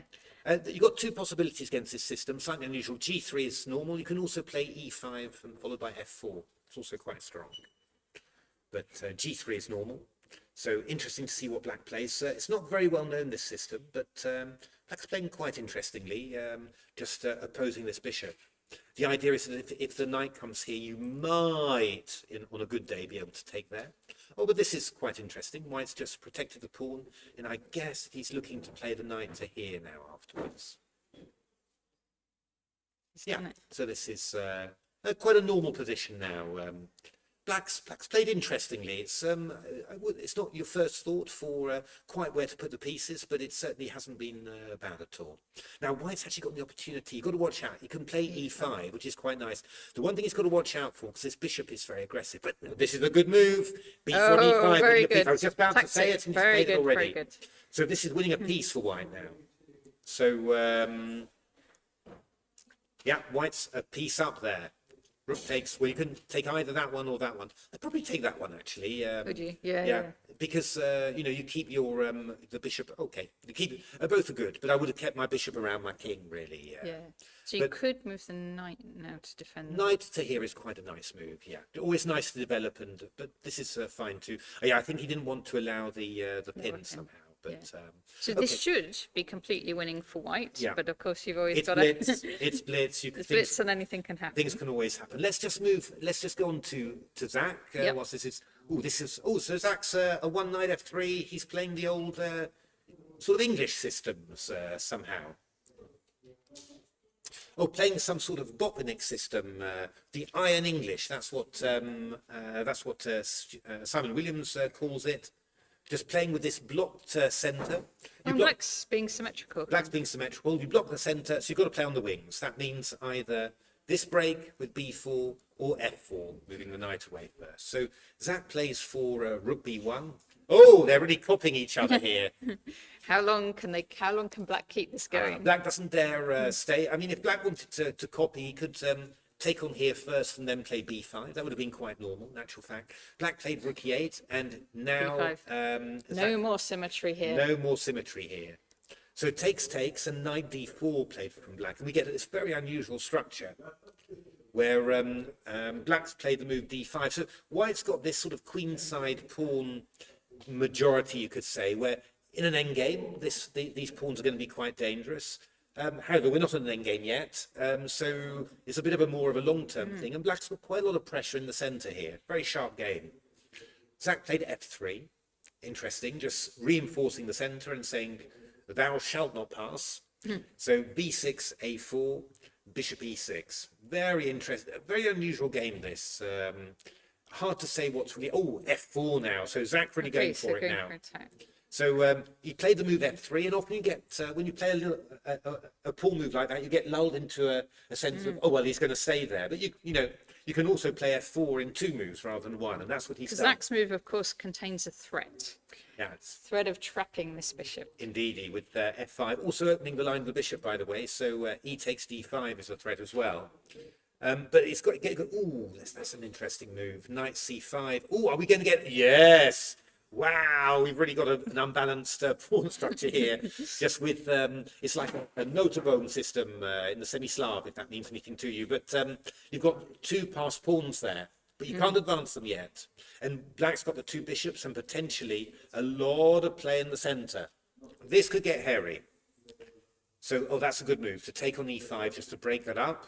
Knight f4, bishop g7. Okay, and so you could exchange the That would be a very good idea to do that. But this is a good move too, just lining up. Oh, this has gone nice for white now. This is difficult for black. Tricky 13 says now Tricky's moves aren't updating. Oh no! What? It's all right. Our moves are updating. So this is the current position. This was a good sacrifice from black. God, these guys are tricky. Wait. What happened? These guys are tricky. He sacrificed, he just opened up. Because if he stays like this, just dead. So he sacrificed a pawn, open up, give himself some checks, and off we go. So queen f3, play queen d4, checking h1, takes. It's still very good for white, but black's made it a bit more of a mess here. Okay, he swapped off. He managed to get that. Unfortunately, this pawn is going to go all the way to b7, so that's going to tie down the black pieces a lot. So I'd still prefer white, I think. Absolutely, white's better, but black's done a good job of messing things up. But we'll see how that goes. Well, let's just have a quick look at board. Oh, I think. Oh no! Oh no! Oh no! Oh, what happened there? Oh, something went wrong. Oh, it was going so well. He was a whole rook up. Did he miss something? Oh! Oh no! Not enough pieces on it. Not enough pieces on it. Oh no! And then it went wrong.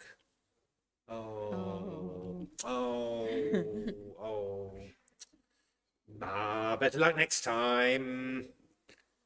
Let's see board 3 with Maxime. Oh, let's have a look. So Maxime's been playing a lot of chess. Maxime's been playing a lot.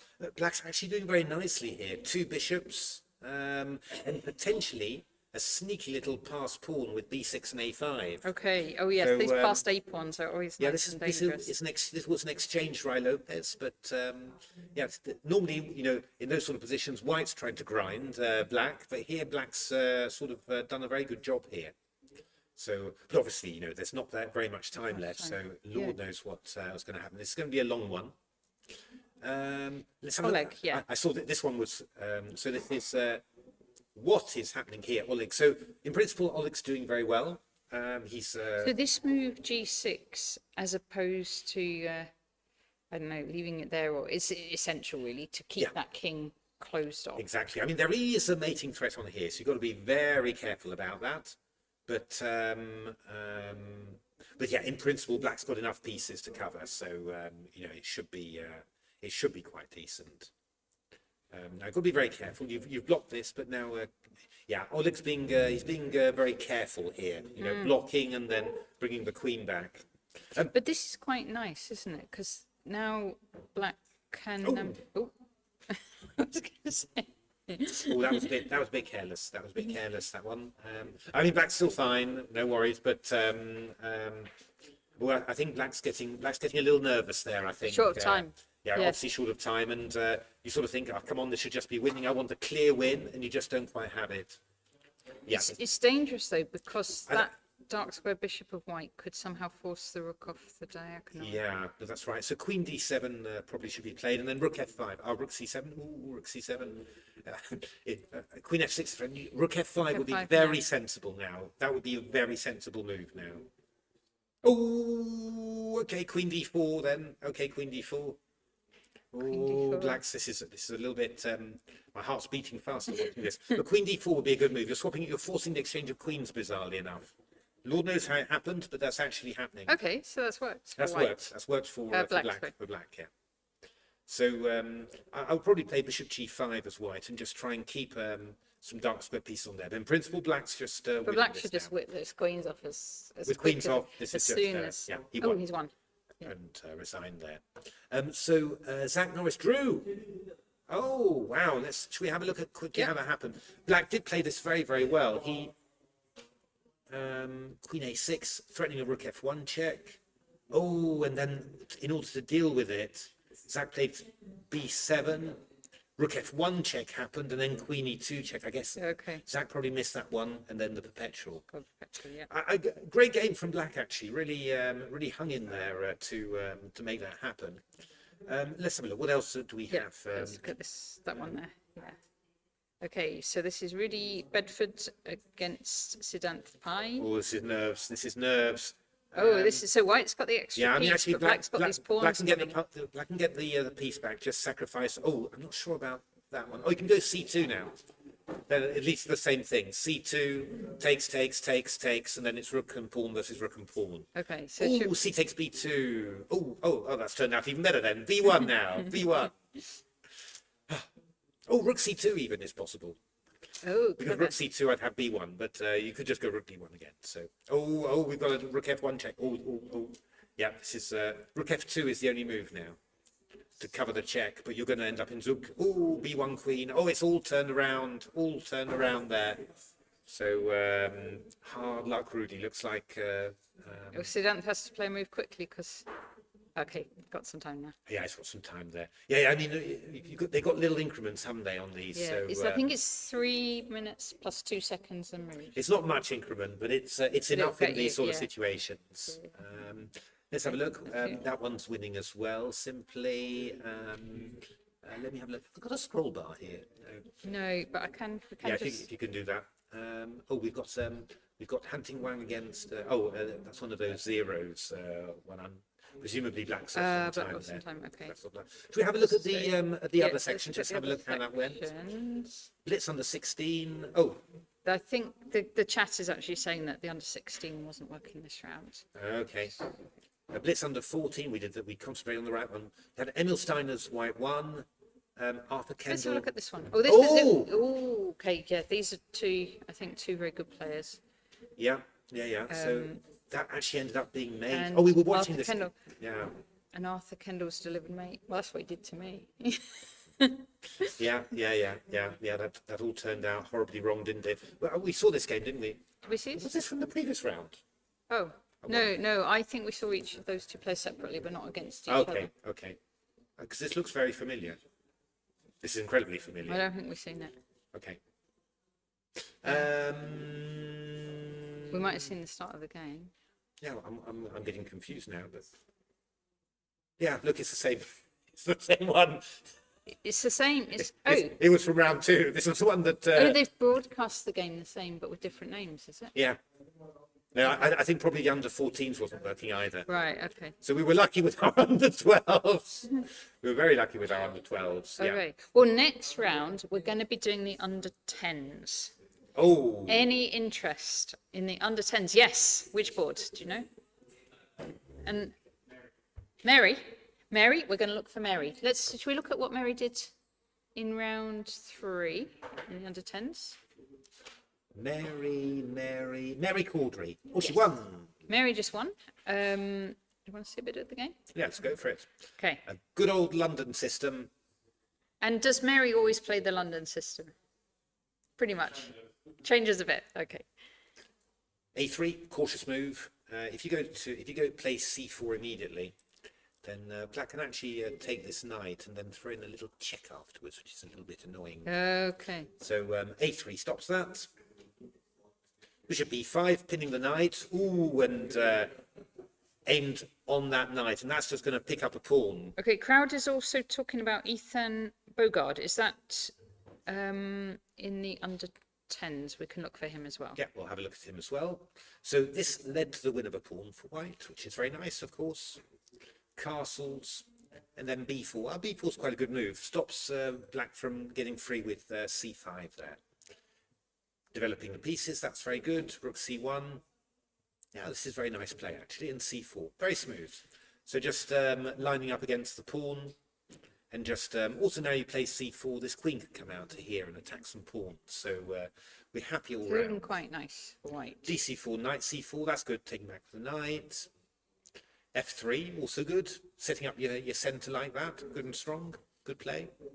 And now we've just got this lovely battery, and we can just throw everything at the c-pawn, and sort of automatic move somehow. Oh, well, we just took it immediately somehow. Oh, this is a very good play from white, very smooth. Hitting the knight on d7 there. Rook d8, rook c1, occupying the open file. Classic stuff, nothing to say about it, it's just good play.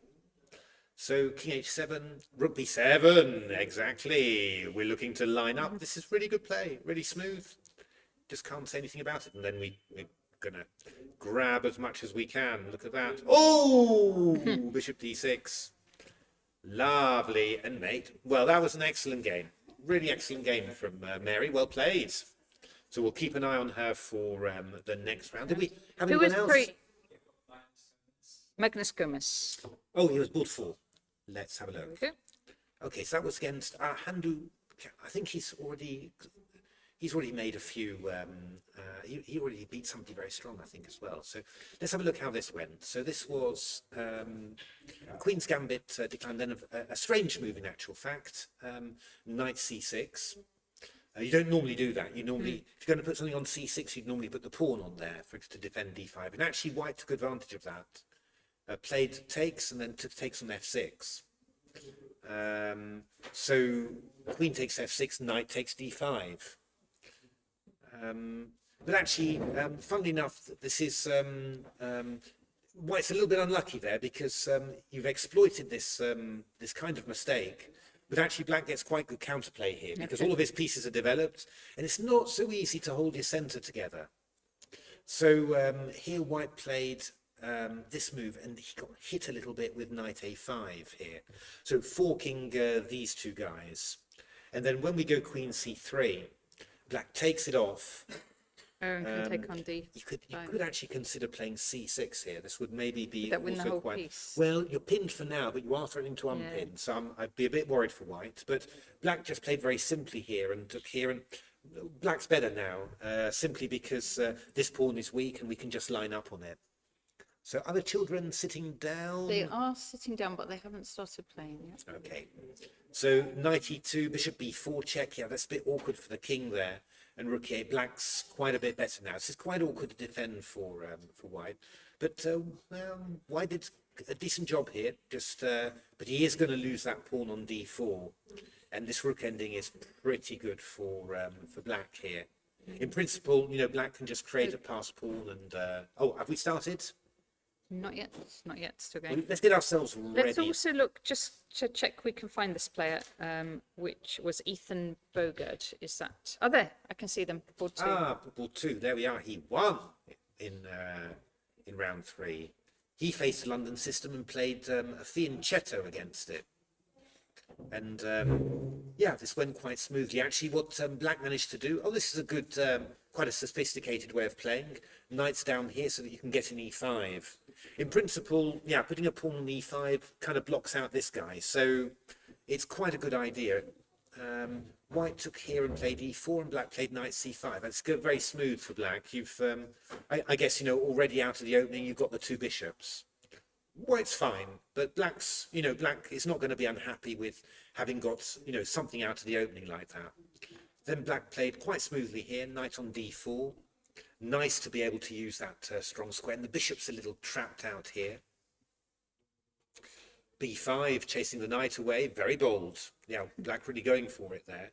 f5. Oh, this probably got a little sharp though, because this bishop now is going to attack this pawn. maybe black was a little wild with b5, and white picked up a pawn there. But yeah, okay, it's still quite unclear somehow because yes.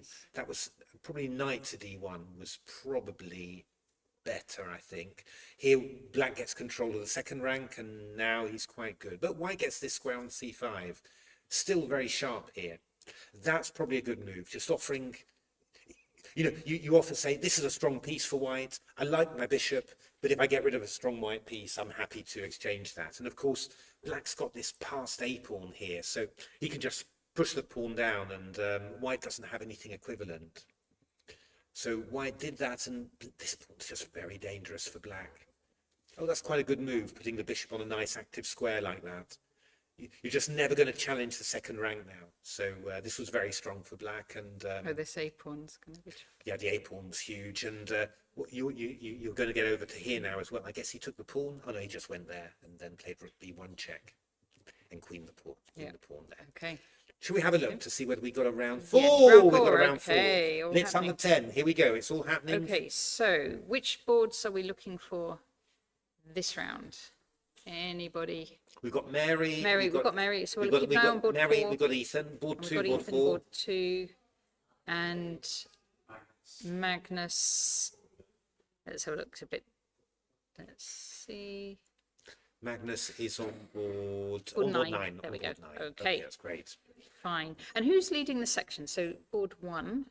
Yeah, I think they've got the scores there, haven't they, when we go on this? I think. Okay. I think Oh, they're both on 3 out of 3. Andor and Advik are both Okay, on 3 out of big 3. game on board 1 then. Yeah, and board 2. Well, Ethan's also on 3 out of 3. Yeah, there's a few people on 3 out Okay, of 3. they're all on 3 out of 3. 2 out of 3. So there's 4 Yes. people on 3 out of 3. Now the Okay. question is, are we going to get some moves? That would be very pleasant. They haven't started yet. So They haven't we won't started quite yet, get- so we probably won't get any moves yet. Shall we have a look at who's at the top of the other sections? Blitz, you'll need. Oh, sorry, Natasha. Yep. Round. Oh, Well, they've only got round 3. Oh, I'm Okay. wondering whether we're going to see the board. Yeah. Well, good job we started with the under 16s, isn't it? Yeah, round 3 not up yet. So let's look at under 12. 12s. No. Under 10s. Under 10s we have. We seem to be We're getting. picking the right ones to We seem to follow. be. anyway. We seem to be And getting. what about under 8s?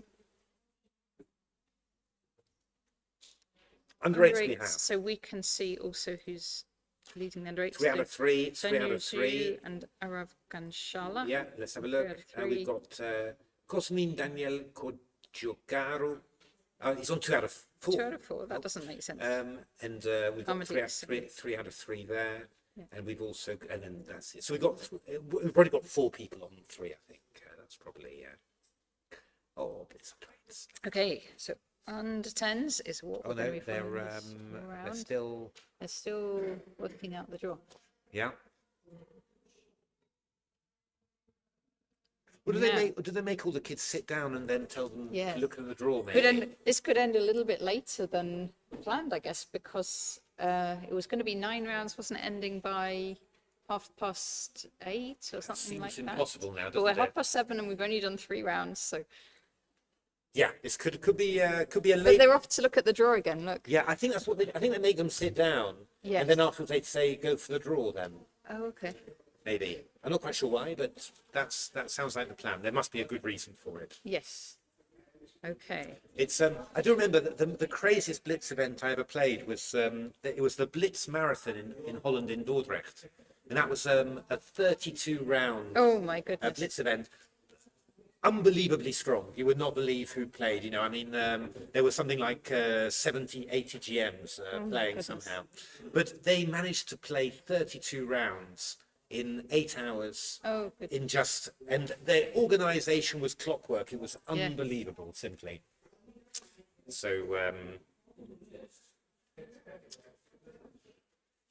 somehow I can't remember very much about the games, I have to say, but there's just one game where I had played my friend Ruzan Kasimjanov. He's former world champion, a very strong blitz player, and he needed 2 out of 2, I think, to win the tournament. and he won the first game. You messed him up. I messed him up in the second game. He was quite Messed up disappointed. your friend. He was quite disappointed. He's a much stronger blitz player than me, but he went into a line. He went into a line that I knew very well. But he said to me after the game, he said, "Why did I play that? The only thing you know." We also want Ayanch is board 3 of the under 10s. Oh, well, We're gonna under play 10s, Ayanch. we're going, well, we're very lucky. I'm glad we got so many under 10 fans because that seems Yes. to be pretty much It's the what one we've that's got. working. Well, under 8s is working as well, but I do fear that we've, that the under, oh no, we've got there the they under are. 16s as well. Okay, so Maybe, yeah. Oh, so we've got Stanley. Oh, this is a big Olivia must matchup. have had a draw because But no, we've got more than no. I think this is wrong. I think they've all got through. Well, I'm not sure. hard to know. There's only round 2 showing on there, so it's all a bit confused with the. If I put it on, oh no, these are all wrong. Yeah, these are all wrong. So we're not quite sure. But anyway, Stanley and Livio at the top, Avkut and Rohan. I mean, these are all players you'd expect to see at the front there. So, but okay, we are going to be focusing on the under 10s. So. Who are we looking at, by the way, when we see that picture? Are those the under 10s, do you think, or the under 8s? Oh, that's a good question. Maybe it's like- Imagine under 8. Under 8s, I no, think. let's go on. Tell me. Under 8s. 8s, Under under 8s 8s, at the front okay, there. yeah. Yes. My goodness. I mean, these sort of things didn't exist when I was a kid. You know, British under 8, rapid blitz, and all of that. It was just the And certainly you wouldn't be able to have a room and then see a camera of your kids and have streaming and live boards and that sort of thing. When I was growing up, we'd have maybe one big board in the hall. You go with your notepad. You'd be sitting, like if you were one of the runners, you'd sit there, watch the moves on the game, put it up with your piece in the hall, run to the commentary room, tell them what moves have been played. It was crazy. And then you might misremember it slightly, and then they're commentating on completely the wrong position. It started. So we were looking at board 2 first of all, weren't we? Yes. Ethan against Aramjit. So we got a similar. We saw a little trap earlier. Oh no, the bishop's on e2 there. Bishop check. Oh, in principle, this has worked out quite nicely for white because black's kind of exchanged up a little bit early, and we've got a very nice diagonal for our bishop on here. And actually, what you see is that Ethan makes use of that. So he gets his bishop into there. Yeah, black's sort of got himself a little bit confused in the opening there. So white's got a lot of stuff here. Now, normally what white would be looking for, I think, is to play this move c4. Just try and, I mean, you've got pressure, so try and open up the centre. That's what It was being played. Excellent, very good. So, yeah, this is a difficult dilemma for black. D takes c4. No, that was probably. I would have said after d takes c4. I would have maybe said a move like knight d2 to take back with a knight on here. That would have been very strong because this pin is nothing, right? Because after takes we would take the rook, so you've got loads of time for your pins. So this is a little bit less accurate from white there. Maybe a little bit. B takes c6, but still very strong. I mean, if you play queen c5 now, for example, just lining up on here, black can't castle because the knight will be hanging. This is still very unpleasant for black. So that's what I would be expecting. Actually, we maybe had some moves. Rook b6. No, not so happy with that. Rook castles. Okay. So white's won a pawn. White's won a pawn, but it's not. It could have been much more somehow. So okay, game goes on. White's better. White's better, but yeah, good control of the c file as well. Good control of the c file, but black's still fighting. I think we can say that. Let's see Mary's game. Let's see Mary's game. Oh, we had board 3 as well, I think, didn't we? Yeah. I think we had a board 3 fan. Okay. Let's have a look. So, this is one of those Slav openings. White, in principle, is a pawn up. And in actual fact, White's big plan now is to break through like that. If he gets that in, then he's doing great. So I think b4 now is crucial. Black's got to have a reply now ready, or I guess he'll probably go knight e4. Oh, that's a sneaky one from White. Oh, what? But how can you do that? Yeah, because there's a little pin there.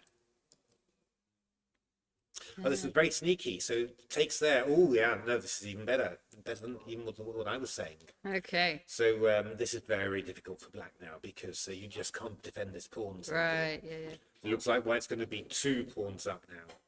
Ooh, that was very clever. Very sharp spot there.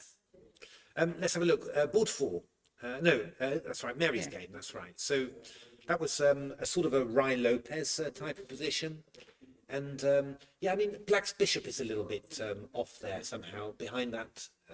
Need to get that bishop a little bit more active somehow because it's looking at behind these pawns. But maybe c4 now would be possible. Yeah. I think Mary's looking to play d5. That's also an idea. Got to watch out though because maybe f5, f6 is coming in here. That's quite scary. That could be a little bit scary there. Oh, I think white's teeing it up here. For that, yeah. I probably want to retreat my rook, get out of the way of that, because if f5, f6 lands, it can be very, very dangerous for black. Chat's asking why there's no under 18 tournament. Very good question. Yeah, I think in previous years, sometimes it was there wasn't that many entrants. Yeah, I mean, I have a feeling that would be. I somehow think that we got to wait for the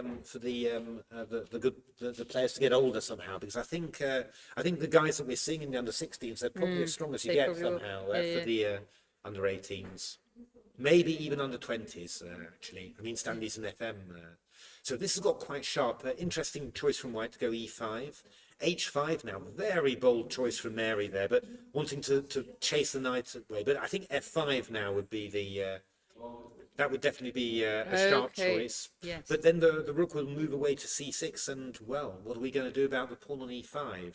Knight drops back. Knight drops back, so I reckon maybe black will play rook h6. That's maybe not so stupid. What about c4? Still trying to open up the bishop. Well, this one's exposed, so you need to do something. That's why I was wondering about rook h6, because if you go g4 now you open up and the rook's open like that. But h4, that's a bit risky. Good intention from black there to keep the king side closed, but knight f3 is going to come in. And it's going to be hard to keep that pawn and also hard to stop f5. So black's definitely, but maybe black's aiming to bring the bishop back to c7 here. Okay. That's possible. But yeah, white's definitely on top here because knight g5 is coming in simply, and then you're going to follow up with queen h4. Oh, that's maybe that's winning a pawn, but I'm not sure. I mean, black could actually take on here, takes and play g5 just to break things up. That wouldn't be so bad. g5 now, I think it's an important move. Just break up the position, because if you don't do that, then white's just going to consolidate, and you're not going to have anything with black. So g5, I think, is quite a crucial moment here. But not necessarily an easy move to play. now Mary's a bit shorter of time here. Oh, she's done it. Well done, Mary. Well done, Mary. That's good. So you're still in with a fighting chance here. That's I mean, white's definitely better here, but you've broken this up. You know, you're not going to get just crunched and crushed. You're going to be fighting in there. You're opening up the position.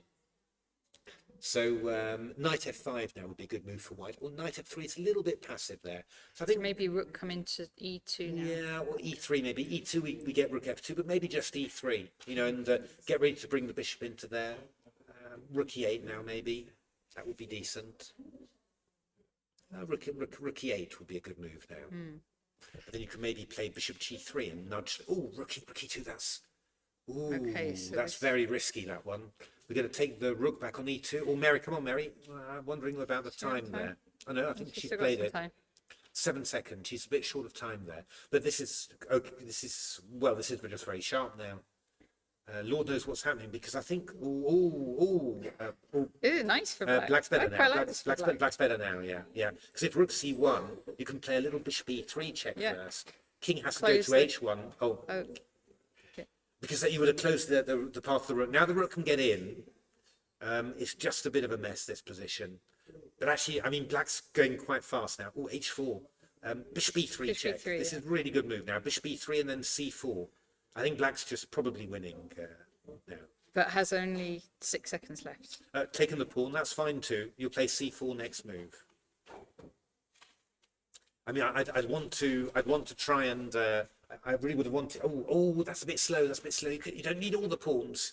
What would you would go C4 and just go for it somehow. Because I mean, Oh, that was clever. Mary spotted that. So F6 now would not be bad if you're going to go along the pawn munching route. Just F6 and chase the knight away from E5. And well done, well done. This is pretty good. And now we'll push the B pawn. Yeah, we'll probably chase the knight away and win this pawn. I think would be the. Okay, right. Wait a minute. We've got to be a little bit careful. Rook F5 takes H6 is maybe interesting. If Rook, she's gone back. Oh, okay. Oh, well, this is a bit of a mess again now, because White's managed to get the pawn sort of rolling here. Yeah, G5 maybe, or Rook. G5. Oh, no, this has gone wrong. This has gone wrong because the white pawns are much faster. Oh, obviously hard to do. This is winning for, it's just winning for White. Yeah, mate now. Oh, yeah. Oh, what a game. That was very thrilling in actual fact. Went both ways. Very easy to lose these sort of positions in Blitz, of course. Okay. So, what about this game here that's still going? Maybe. Oh, king against king. That'll be a draw then. I think we saw... So black won on board one. Oh, what about Magnus? We didn't. Oh, Magnus, yeah. Oh, it's still... That's good. And it's still going. I think we're probably looking at a draw here. I mean, White's a pawn up, but Black's got plenty of checks. So, I mean, White could try and escape, but it's not easy. You can play the king to F1 now, and after queen D1 go rook E1, but I'm not convinced. I mean, I don't think White's any better there, because actually after queen D1, I mean, you could go queen D1. Yeah. Well, Black could have played queen takes A4 there, in actual fact, and just re-establish material equality, in actual fact. This is perfectly fine, though. Very brave decision from White, I have to say, because, yeah. I mean, queen D2 is again going to recapture a pawn. Okay. Should Black activate this rook somehow? It's not easy to. I mean, it's covering... Queen C2 is a little bit strange. You can go, B3 and defend the pawn there. But look, you should just wait with Black, I think. Put the queen on D2 and... We're going to do under 8s next round. So Arav and Shala we're going to look at next round. Exactly. So yeah, this is quite not easy for White to do something here. Black's few inaccuracies, I think. He could have won a pawn back a couple of times, which obviously would have made his task easier. But I mean, White's king is so exposed, it's a bit hard to... It's not easy to find a way for White, and I'm not quite sure the game seems to have stopped there. I don't know whether... They were both very short of time. Yeah. What are we saying? Are there any still going? Unclear what's happened there. Maybe White lost on time, maybe... They're moving so quickly that we not sure at all there. We'll see. Oh, worth refreshing the screen. Could be. I don't think it helps. Always nervous about clicking on these things, but yep. Let's be bold. No, it's still at the same point. Still at the same point. Should we have a quick look at see what under 8? See we're under 16s. Yes. Under 16s. Let's have a quick because we'll have a look at the under 8s. Yeah. Stanley won. Stanley beat Livio. Should we have a look at that game? Yes. That's kind of was a big matchup. A Trompowski. Oh, that's another different one. But he ended up putting the bishop on F4 anyway. So this is quite well known.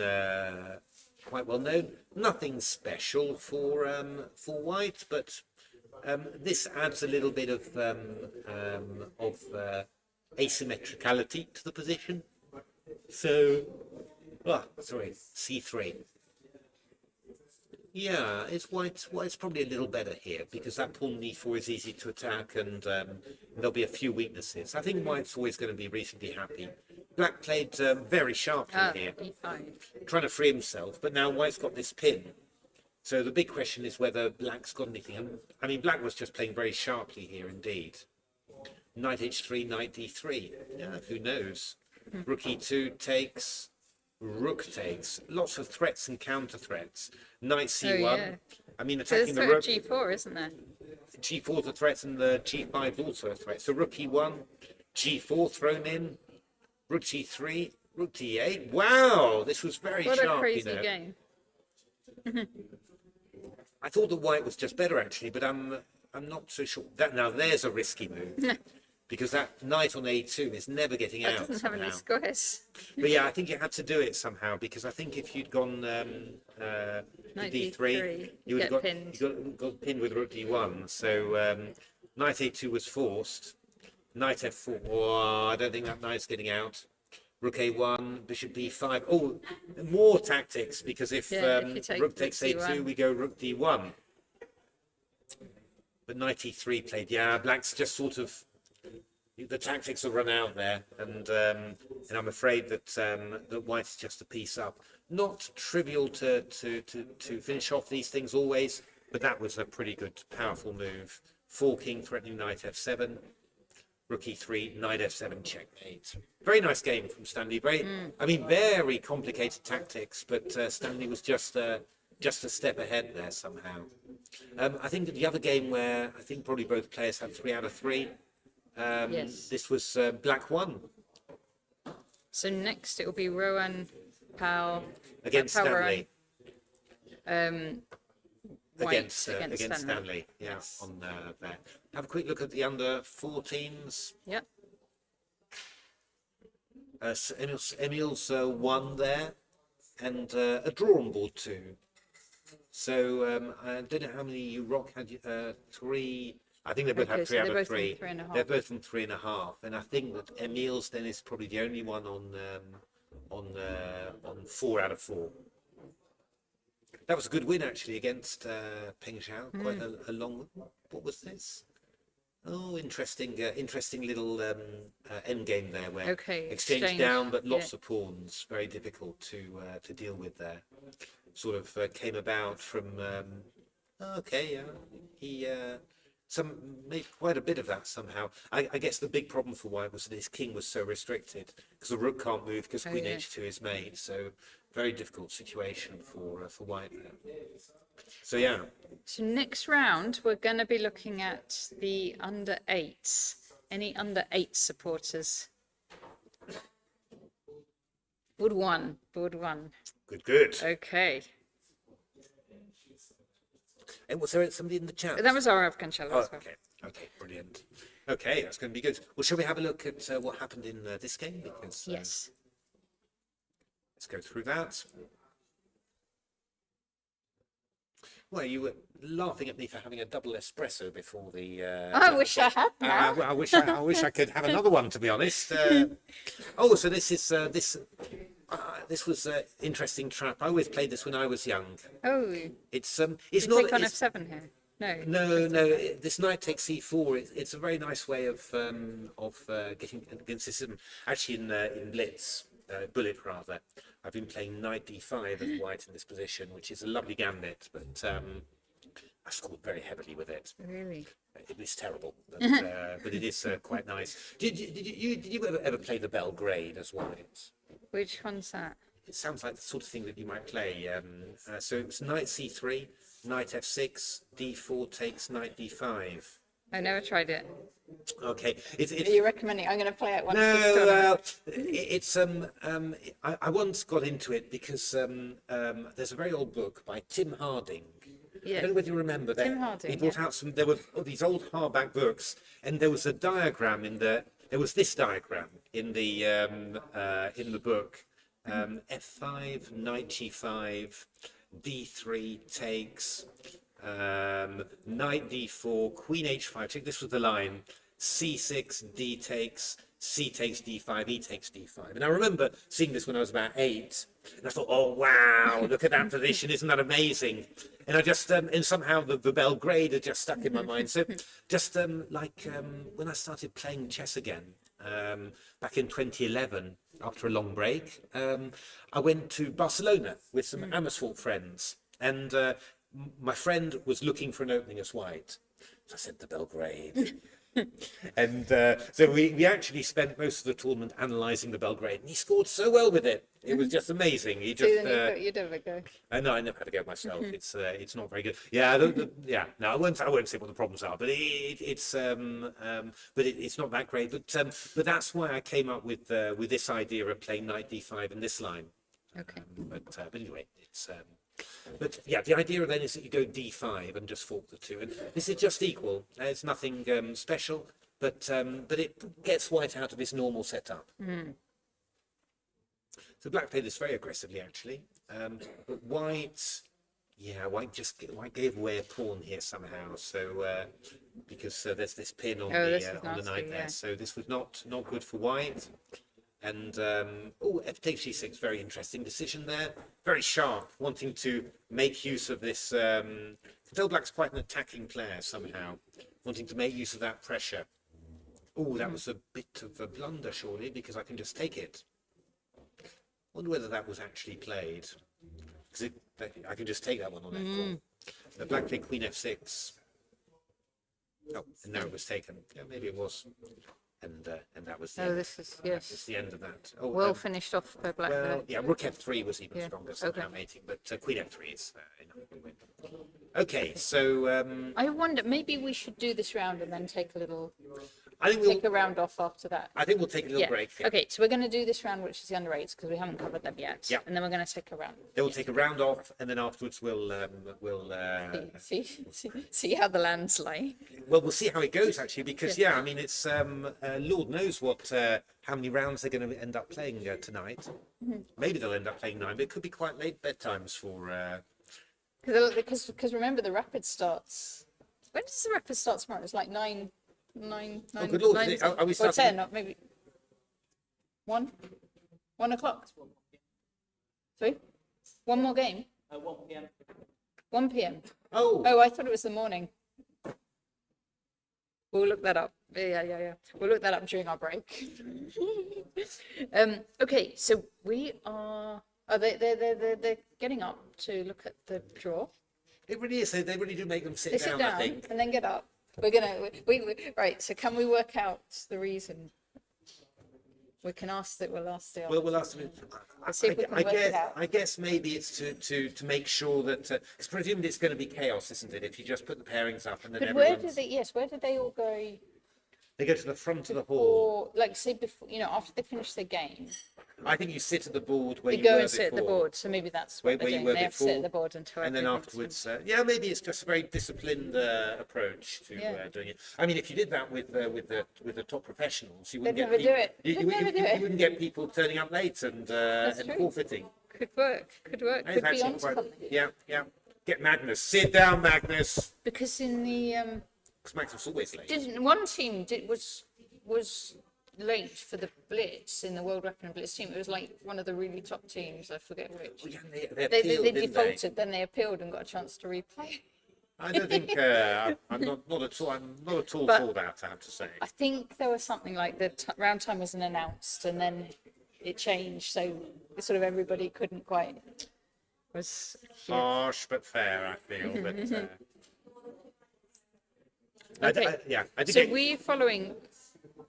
Oh, I'm losing it now. We're following. Board 1. Board 1.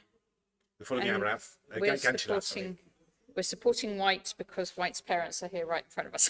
Exactly. So we better head. We'll be in all sorts of trouble. Any other? But we have to explain it to the crowd because in case Black's parents are.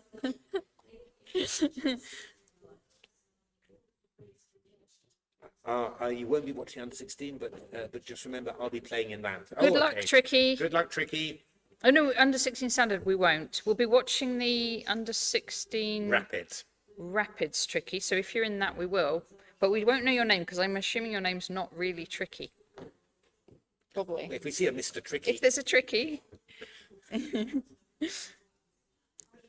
So, okay, they're sitting down. Okay. Ready for the off.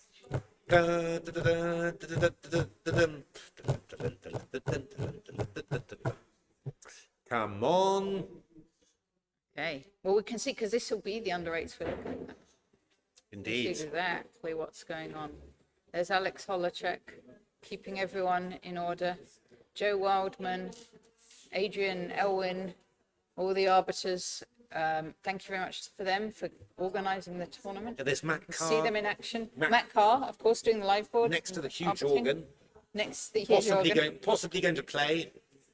Maybe later. That sounded ruder than it was. Okay. I do think it would be a great way to announce the rounds. Yeah. Da-da-da, da-da-da-da-da, dum. Da-da-da-dum. So, Okay. So, Arav, Ganshala. How many points has everyone got? Let's. I think White's got all the points. all Both the sides. points. Oh, I think Both sides have all the everyone's points. got all for the for a points. big match. I'll never forget Peter Wells during a rather ropey tournament saying, I said, how many points you got? He said, I've amassed 2 out of 5. So,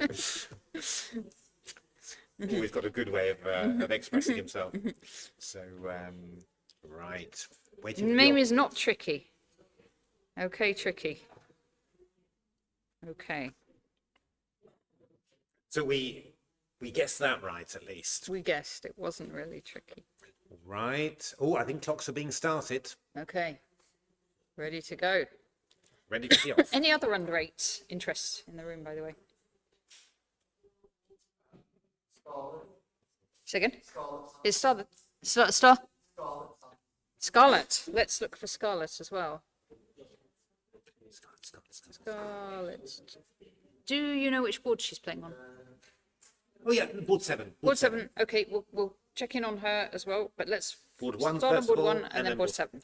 So French defence again. The advanced French is very popular. Yes. Black Now, black so knows Black the theory. knows not Black to take knows on not to D4, so Black knows the didn't theory. fall for the open trap that we saw earlier. So yeah, this is a sack now, and you've got all sorts of ideas. Rookie 1, C takes D4 and Knight D2.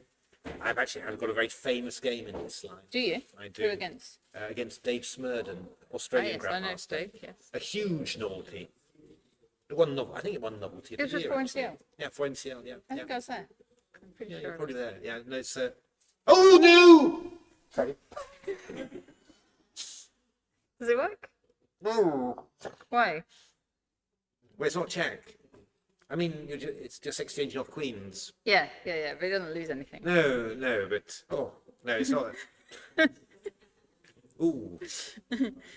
Okay, but White's just a pawn down there. Now, I mean, normally you just a good move here is Knight BD2, for example, Okay. and you just play the position. And there's all sorts of other ideas, Knight G5 and all that. But this is not so good because you just exchange off queens and you're a pawn down. So Yes, okay, so looking good for Black. it's looking good for Black, I'm afraid, so far. But it's early days, of course.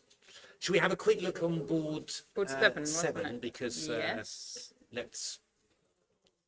Scarlet, let's see. Now that's looking London quite good. system. No. It was an exchange Slav in actual It fact. says London system. I at the know it top. does, but it was an exchange Slav. Okay. And actually, this is going quite well because it looks like. Oh yeah, Black is actually a pawn up. I was trying to work out how it happened, but Black played E5 at some stage. So White's a pawn up here, and the nice thing about winning that E pawn is that the D pawn is weak, so you're going to be very likely two she's taken pawns it up. as well. 2 pawns up. 2 pawns up. This is looking very good for White. We'd much rather be 2 pawns up than anything else in the world. Tricky's promised when he or she comes to Liverpool, they'll come into the commentary room and have a sign on their back saying Tricky. There's another piece gone there. There's a little bit of a forky there, so it's now piece and 2 pawns. Okay. So I think we can say that Scarlet is motoring in this particular game. So that's looking pretty good. Let's have a look. Just have a quick look on board 1 and see what's happening. It's just Black's a little bit better here with the but White's preparing White's gonna temporary going for sacrifice of another counterplay. pawn there because he wants if bishop takes we take and then we come into the 7th rank. Hasn't been allowed. Black's being cautious. But you could go Knight C5. you could do. Well, Oh, so that one goes now. Yeah. Okay. but White's done that. It's White's probably, done it. it was probably the best move. Yeah, it's probably the best move. But Black's still a pawn up in this position. So It's a little bit tough for white, but we'll see. Let's have a look at the second board. Oh, this is a bit wild. This was, yeah, something. Trisha against Cosmin Daniel. Yeah. So it's actually equal material, isn't it? Yeah, that's right. Black King's maybe a little bit worried, but a bit hard to get the pieces. Oh, e6 takes have been played. Knight f4 would have been a good move, forking the bishop and pawn there. It would have been good to do it now rather than, because now after knight f4 we can go bishop f7. But okay, the knight's going to retreat. White's a little bit better here, but black's doing all right. Let's have a look at board 3. Oh, we've got a rook's pawn that's been moved all the way up there. Okay, an Alpha Zero type Alpha theme Zero from type white theme, here. indeed. So the white king is a little bit nervous, but I don't think there's no immediate way for black to exploit that. So it's basically a very sharp position. I mean, one idea for white would be to take on d7, go queen e5, maybe. Oh yes, look at that. You'll have f6 for the moment, but that's definitely something to watch out for. Oh, what's happening there? A bit of a brilliancy, because after bishop d6, we're going to have rook a2 check. Oh gosh, that is. What is the only move? The only move to defend both both the pawn on a2 and the. It would have been king e3 in actual fact, but that maybe would have been a little bit bananas. I think white's choice was more sensible somehow. Yeah, but okay. So what? Big threat Black now. has won a pawn, but yeah, but Big threat. Take on d7 and play. So I think. but white's quite happy to trade off those dark bishops, right? Yeah, white was reasonably happy. I think black should probably play knight f6 in this position now. I think that would be the best. It's a little bit nerve-wracking for black, but knight f6 would be a good move. Maybe threatening to come in here and attack the pawn on f2. I think that's very important to do. So, well played. Good move. Yeah. So, yeah, I'm not sure. Maybe white should play knight g5, stop a knight getting into e4 there. I think that would be a good idea. Because knight e4 is going to be very awkward. It's hitting this one and hitting this one. Black's probably a little bit better. Yeah. Black's better, I think. Yeah. But the king's a bit weak, so there's always knight g5 would be a good. Ooh, g4. I would have just played knight e4 immediately. I think probably, but maybe black was afraid of knight e4. Okay, so queen e7. Okay, knight e4 coming in next move. G4 is a bit wild there, so got to be careful now. Oh! Knight e4 was so strong. It's a little bit strange, this one. Okay. You wouldn't sack here, you just go here, yeah. Yeah, so, but okay. It's still rook f6 coming in. Let's have a look. Well, we'll just go back to the top board, see how that's going. Yeah. Oh, that's not going very well for white, I'm afraid.